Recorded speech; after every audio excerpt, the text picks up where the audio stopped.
Okay.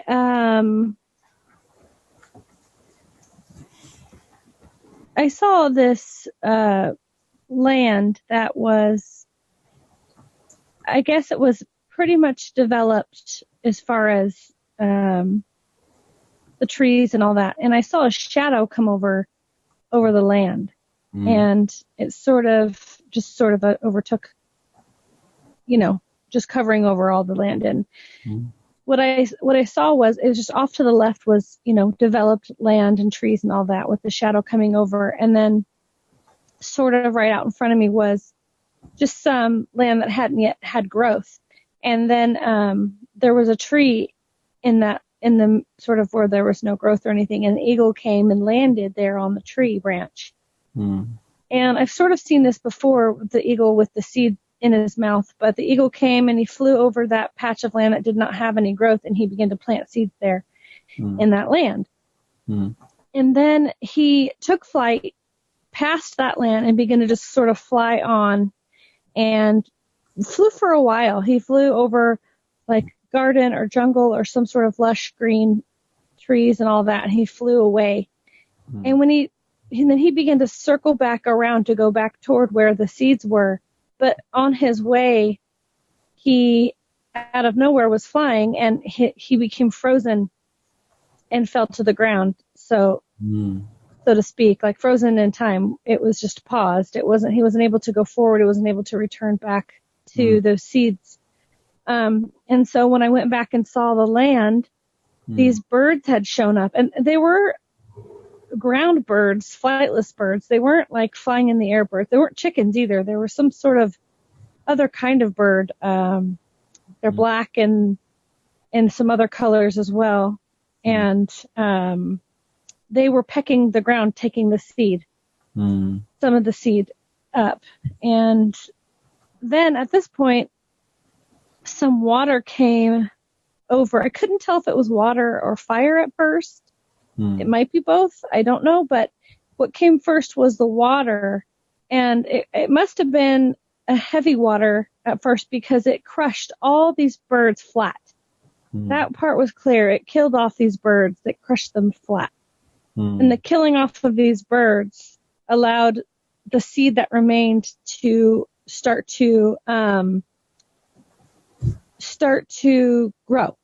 And take, root, obviously, and then begin to come up out of the ground and produce something. Anyway, and after this,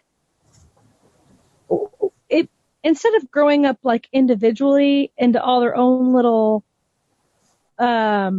flowers or whatever they were going to do, they grew up attaching themselves to one main thing that went up straight up into the heavens, almost like a light. I don't know what that large part was that they attached themselves to. I thought the water had maybe gathered. Maybe the water had gathered up and gone straight up into the heavens. But whatever it was that had gone straight up into the heavens, when it got to the heavens, it was a burst of light. But on the ground, I couldn't see because there were so many vines that had wrapped themselves around it to attach themselves to it. And it was all the things that had been produced there in that ground that had grown up, had just grown up tall and strong and wrapped themselves around this piece up into the heavens. And that was all that I saw. Any understanding on your part? This vision? Well, I definitely noticed the shadow that was cast over something that was already there. Obviously, the shadow was not meant to be. And I know that you guys have said before that the eagle represents Jesus, so that makes sense, the planting of the seed. And then him coming back, I almost feel as if the disabling of him is something that we had done over time, had make his production frozen, like unable to continue because of, I could be wrong, I don't know, but unable to go forward just because of our inability to be obedient or to humble ourselves. So for a season, maybe he withheld just because of our own disobedience. So I imagine the thawing out of him coming forth and returning So and then obviously it reminded me a little bit of what Tim was talking about with the body, obviously, not growing up individually, but growing up into one thing. So that's it. As a light porter is reminding me of Elijah's vision, so yeah. Oh, yes. Yeah. So, yeah, I think I saw that in my vision or dream as well. It's a ladder for Jacob, basically. So, take the ladder. So, I'm gonna have a borrowed Tim's mind and the spirit for revelation here. So, Tim, go ahead. So.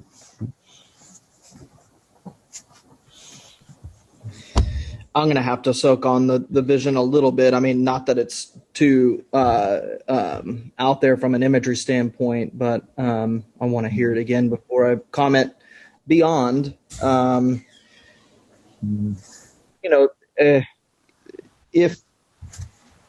If there's a prophetic nature to, again, sometimes when we repeat things so often, I want all of you guys to know that we don't do so because we think you don't know something, but just to continue to create a proper context for our thinking.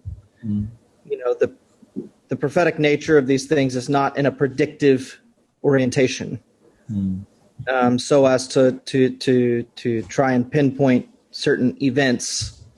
Localized events. And by localized, I even mean in our time and season. But having said that, the work of God is to be culminated. And the spirit of prophecy is what Jesus testified to. It is the testimony of Jesus. So, again, my intention here is not to teach anything about prophecy and the spirit of prophecy, but again, to take these into context. What Jesus' testimony is the same testimony that his disciples, the apostles, wrote about him and about who his people would be and what they would become and what they would represent. So if there's a correlation between these visions, Elijah's, my own from prior, some that Emmanuel has had as well, then we can see the surging movement of the culmination of God's purpose. How it gains its strength, how it makes itself known in the hearts of men. Paul says in two different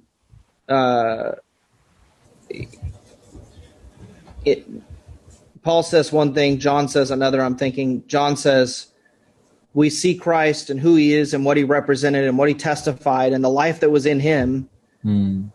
He appeared. But what we are to be and what we are to become has not manifested itself fully yet. But when Christ comes, when he is made manifest, not just in his second coming, but when his life and this way of life is manifest in us, then we will see it clearly, because we will see it not as something independent from him, but as one with what he was and what he testified unto. So that there's a convergence that takes place. That's this very description of the coming together with the head. Now Paul describes the same thing in Hebrews in a very different manner. But it's the same convergence. And that's in chapter 2 of Hebrews. He says, in putting everything under him, this is 2:8, with reference to Psalm 8 that he makes. And then he says, in putting everything under him, under his feet, God left nothing that is not subject to him. Yet at the present, we don't see that. We don't see everything right now in this moment as fully subject to Christ. But to him is not just Jesus himself, but his body as well. Mm. And that's why Paul makes this separation in the very next verse. Mm. So what has been made subject to the enemy being put under the feet of Christ, which is also referred to in Psalm 110, we don't see fully manifest yet in the earth. Mm. For the man of Christ. And when I say man of Christ, I mean the body of Christ. Mm. But he says in verse 9, we do see Jesus, who was made a little lower than the angels, who is now, in this moment, at this very time, crowned with glory and honor, because he suffered death, so that by the grace of God he may taste death for everyone. Mm. So then he says, in essence, he is bringing the whole body into that position. Mm. So this is very similar to what John was saying, is we haven't seen this fully manifest itself yet. But that doesn't mean that God doesn't mean to do it. Mm. And will not do it. He is doing it. Mm. This is the active work of God across the history of mankind as a whole, and the very reason that Jesus himself said to the Pharisees and the religious leaders that tried to accuse him of sinning by healing on the Sabbath, don't you know that my Father is always at work? Mm. His purpose is always moving forward into the place of accomplishment. Mm. And it can't be limited or hindered, shadowed out by the darkness of man's ideas about how God's going to do it. Mm. Mm. That's the great shadow here, and that's the hindrance that's there. Mm. That that is an opposing work. Now, if we put this quote unquote opposing work in the context of the scriptures, we can see clearly the activity of the Antichrist spirit. Mm. And it casts a long, dark shadow, not just over Christianity, but over what the work of God really is. Mm. Mm. But God will accomplish his work nonetheless. Nonetheless. That dark hour in which Jesus Christ gave up his spirit to the Father was beyond the comprehension of even the angels in the heavenly realms. Mm. Those of the enemy thought that this was a moment of victory.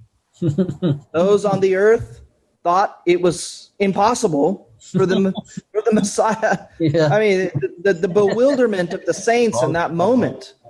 You know, probably one of, you know, and I don't refer to this particular movie very often, the Passion of Christ, the one that Mel Gibson did. Yeah. But probably one of the most meaningful moments in that entire film was when the disciples went with Mary to take Jesus' body off the cross. Mm. Oh, wow. And they just sat there with the flesh of this man in death and in complete bewilderment and despair. Mm. And I have to say, folks, that is the position that God has to bring his people.